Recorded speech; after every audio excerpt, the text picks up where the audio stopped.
You're listening to Clinicians Roundtable, and this is an audio abstract. I'm Ryan Quigley, and today I'll be reviewing new evidence on liraglutide for obesity, published in the European Journal of Medical Research in 2025.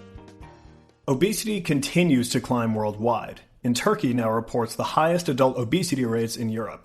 While randomized trials have shown that liraglutide, a GLP-1 receptor agonist, can drive meaningful weight loss, large-scale, real-world data have been limited.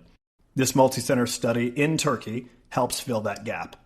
Researchers reviewed data from more than 1,000 adults with obesity treated across 38 endocrinology clinics between 2020 and 2023. Those who had bariatric surgery or who were taking other weight loss drugs were excluded. So, what did the investigators find?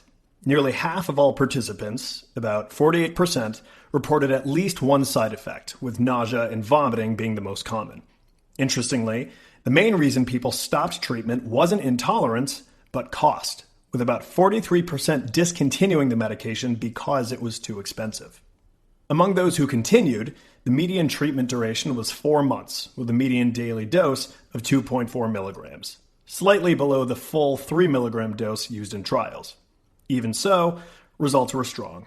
More than 3 out of 4 patients achieved at least a 5% weight loss, and about 40% lost 10% or more of their body weight. After 1 year, the median total weight loss reached 13.5 kilograms. Treatment duration was the only independent predictor of success. Patients who stayed on liraglutide longer achieved greater weight loss. Metabolic outcomes also improved. Fasting glucose, hemoglobin A1C, LDL cholesterol, and triglyceride levels all dropped significantly, while liver enzyme levels declined modestly.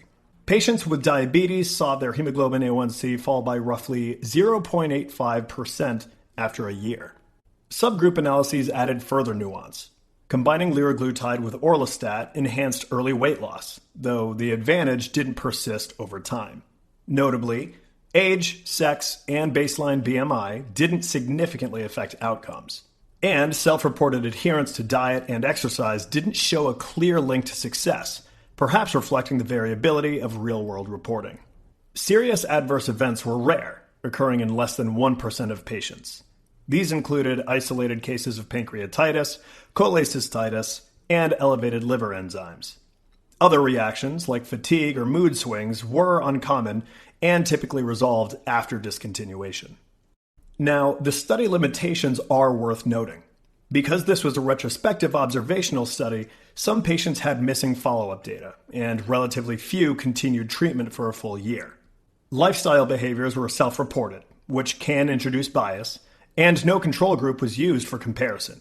These factors limit causal interpretation, though the associations remain clinically meaningful.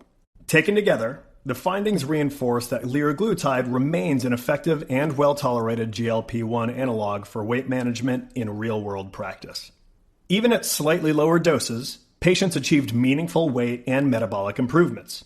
For many patients, the key to success lies in staying on treatment and being able to access treatment long enough to see those results.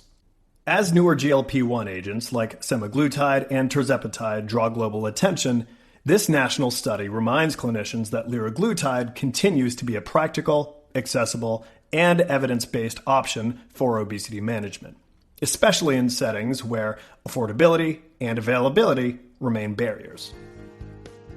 This has been an audio abstract for Clinicians Roundtable, and I'm Ryan Quigley.